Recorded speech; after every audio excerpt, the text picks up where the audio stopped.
Hello everyone, welcome to class 12 maths with Priya. तो last class में हमने डिस्कस किया था कि कंडीशनल प्रोबेबिलिटी क्या होती है, कंडीशनल प्रोबेबिलिटी कैसे कहते किसे हैं। तो कंडीशनल प्रोबेबिलिटी में हमने क्या देखा था कि हमारे पास दो इवेंट्स होते हैं, ई इवेंट एंड एफ इवेंट। अब वहाँ पे हमें क्या गिवन होता है कि एक इवेंट हो चुका है, यानी कि एक इवेंट इनमें से हो चुका होता है और दूसरे इवेंट की हमसे प्रोबेबिलिटी पूछी जाती है। तो अब उस पर हम सैम्पल स्पेस कैसे बनाते हैं, इवेंट्स कैसे लिखते हैं और क्वेश्चन को रीड करके कैसे समझते हैं कि ये कंडीशनल प्रोबेबिलिटी का एक क्वेश्चन है, ताकि हमें पता चल जाए कि कौन सा मेथड वहाँ पे यूज़ करना है। तो वो डिस्कस करेंगे with the help of this example. ये एग्जाम्पल नंबर 2 है आपकी एनसीईआरटी बुक में। तो अब यहाँ पे देखिए इसमें क्या लिखा हुआ है, अ फैमिली हैज़ 2 चिल्ड्रंस। ठीक है, एक फैमिली में 2 चिल्ड्रंस हैं। आगे क्या गया है, what is the probability that the both the childrens are boys. ठीक है, हमसे क्या कहा गया है कि हमें बताइए कि इसकी क्या प्रोबेबिलिटी है कि दोनों ही चिल्ड्रंस बॉयज़ हैं। ये हमसे पूछा गया है, इसकी हमें पूछ रहा है ना कि प्रोबेबिलिटी क्या है, यानी कि ये हमसे पूछ रहा है। तो जो पूछते हैं उसको हम ई कह देते हैं, यानी कि ये इवेंट हमारा क्या होगा, ई। यहाँ पे क्या है, 2 चिल्ड्रंस है। अब 2 चिल्ड्रंस में से उसने पूछा है कि इसकी क्या प्रोबेबिलिटी है कि दोनों ही चिल्ड्रंस बॉयज़ हों। ठीक है, अब आगे क्या गिवन है यहाँ पे, गिवन दैट। अब देखिए कीवर्ड्स है जो कि कंडीशनल प्रोबेबिलिटी में आपको दिखते हैं, जिससे आप समझ सकते हो कि कंडीशनल प्रोबेबिलिटी का ही क्वेश्चन है। आगे क्या लिखा हुआ है, गिवन दैट। अब यहाँ पे गिवन क्या है, at least one of them is a boy, यानी कि उनमें से एक बॉय है, ये आपको यहाँ पे दे दिया गया है। तो फिर से रीड करें क्वेश्चन को। एक फैमिली है, उसमें 2 चिल्ड्रंस हैं। अब 2 चिल्ड्रंस, उसमें से एक बॉय भी हो सकता है, गर्ल भी हो सकती है, दोनों गर्ल्स हो सकती है, दोनों ही बॉय हो सकते हैं। तो उसमें उसने पूछा है कि दोनों बॉयज़ होंगे, इसकी क्या प्रोबेबिलिटी है। यानी कि ये हो गया हमारे पास वो इवेंट जिसके बारे में हमें नहीं पता कि क्या प्रोबेबिलिटी है। ठीक है, अब इसके बाद में लिखा गिवन दैट, मतलब कंडीशनल प्रोबेबिलिटी का क्वेश्चन है। और क्या गिवन है कि at least one of them is a boy. ये हमें गिवन है कि उनमें से एक तो बॉय होगा ही होगा, यानी कि ये जो एफ इवेंट होता था वो क्या है, ये वाला इवेंट है। ठीक है, तो इवेंट कैसे हमने यहाँ पे देखा। अब सैम्पल स्पेस बनाते हैं। तो यहाँ पे सैम्पल स्पेस बनाएंगे, उसके लिए कुछ लेट कर लेते हैं। तो यहाँ पे हम लेट कर लेते हैं कि ए जो जी है वो गर्ल को डिनोट कर रहा है, तो let G stands for girl, and जो बी है उसको बॉयज़ के लिए स्टैंड करते हैं। So B stands for boys. ठीक है, ये हमने क्या किया, मान लिया।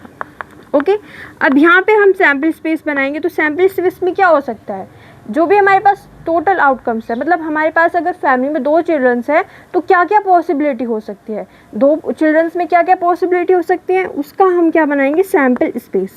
तो यहाँ पे क्या हो सकता है कि जो हमारे पास दोनों ही चिल्ड्रंस हैं वो बॉयज़ हो जाएं। तो पहली पॉसिबिलिटी आएगी कि यहाँ पे दोनों ही चिल्ड्रंस कैसे हैं, बॉयज़ हैं। अब यहाँ पे एक केस हो सकता है कि जो हमारा बड़ा चिल्ड्रन है, जो बड़ा बच्चा है वो तो है बॉय, और जो दूसरा है छोटा है वो क्या है, गर्ल। तो पहला है बॉयज़, दूसरा है बॉयज़, और जो दूसरा चिल्ड्रन है वो गर्ल हो जाए। अब यहाँ पे ये भी केस हो सकता है कि यहाँ पे गर्ल जो है वो बड़ी हो जाए और बॉय जो है छोटा हो जाए। ठीक है, यहाँ पे एल्डर के बारे में बात करें, मतलब ये बड़ा है, ये छोटे है, ये छोटी है, ये बड़ी है और ये छोटा है। ठीक है, अब यहाँ पे देखिए चौथा केस क्या हो सकता है कि दोनों ही गर्ल्स हो जाएं। तो ये जितने पॉसिबल हैं हमारे पास, तो वो हमने उसका क्या बना दिया है, sample space. Boys girl, girl boy and girl girl. ठीक है, अब यहाँ पे इवेंट्स हम बता देते हैं कि इवेंट्स क्या है। तो ई इवेंट क्या है, जिसके बारे में हमें बताना है। तो ई इवेंट क्या है कि हमें ये बताना है कि बोथ द चिल्ड्रंस बॉयज़ होंगे। तो ये क्या हो जाएगा हमारे पास, event. So both the childrens are boys, ये क्या हो गया हमारे पास, इवेंट हो गया, आर बॉयज़।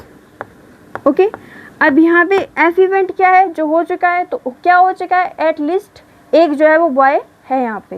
तो एफ जो इवेंट होगा वो क्या होगा, at least one of them is a boy, ये हो गया हमारे पास एफ इवेंट। ठीक है, अब यहाँ पे देखिए, यहाँ पे इवेंट ये है, एफ इवेंट ये है, तो हम फॉर्मूला लगाएंगे। ठीक है, फॉर्मूले में कैसे नोटेशन देते हैं हम, प्रोबेबिलिटी ऑफ ई, हमें ई की प्रोबेबिलिटी बतानी है। बट कब बतानी है, जब f हो चुका है। तो ये हम यहाँ पे इस तरीके से इसको डिनोट करते हैं, ठीक है। अब इसका फॉर्मूला क्या होता है, इसका फॉर्मूला हमने लास्ट क्लास में डिस्कस किया था, P E intersection F upon नीचे क्या आता है पी एफ, जो इवेंट हो चुका है उसकी प्रोबेबिलिटी। ओके अब यहाँ पे हमें प्रोबेबिलिटी ऑफ एफ भी निकालनी पड़ेगी, probability of E intersection F भी निकालनी पड़ेगी। बट पहले ई और एफ को इस सेट की तरह लिख लेते हैं। तो ई क्या हो जाएगा हमारे पास, देखिए यहाँ पे both the childrens are boys, तो सैम्पल स्पेस में देखिए यहाँ पे both the childrens are boys, ये कौन सा होगा, तो यहाँ पे ई इवेंट में क्या आएगा, दोनों ही जो चिल्ड्रंस हैं वो लड़के हैं, तो यहाँ पे ये हमारे पास बॉयज़ बॉयज़ वाला जो एलिमेंट है वो इसमें आ जाएगा, ठीक है। तो ये हमारे पास है गया इवेंट। अब एफ इवेंट क्या होगा, एफ इवेंट बताइए यहाँ पे क्या होगा, यहाँ पे क्या है, at least one of them is a boy, तो बॉय एटलीस्ट एक में तो आना चाहिए, इसमें तो दोनों में आ रहा है, तो एटलीस्ट बोला है मतलब ये एलिमेंट तो यहाँ पे आएगा, एटलीस्ट वन टाइम तो यहाँ पे आ रहा है। अब इसके बाद में इस वाले इसमें अगर आप देखो तो बॉय एक है, यानी कि यहाँ पे भी ये हमारे पास आ जाएगा। इस वाले थर्ड वाले एलिमेंट में भी आप चेक कीजिए, तो एक बॉय है, तो यहाँ पे क्या आएगा हमारे पास जी भी एलिमेंट जो है वो आ जाएगा। ओके अब यहाँ पे ई इवेंट और एफ इवेंट हमने बना लिया है, और इसकी हम प्रोबेबिलिटी अब निकालेंगे।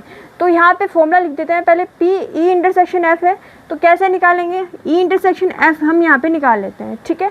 तो पी ई इंटरसेक्शन एफ निकालने से पहले ई इंटरसेक्शन एफ निकाल लेते हैं, इन दोनों में कॉमन क्या है, इंटरसेक्शन का मतलब क्या कॉमन है, तो आप चेक कीजिए इसमें और इसमें क्या कॉमन आ रहा है, ये वाला जो एलिमेंट है वो इन दोनों में कॉमन है, यानी कि ये क्या हो जाएगा, इसका इंटरसेक्शन हो जाएगा।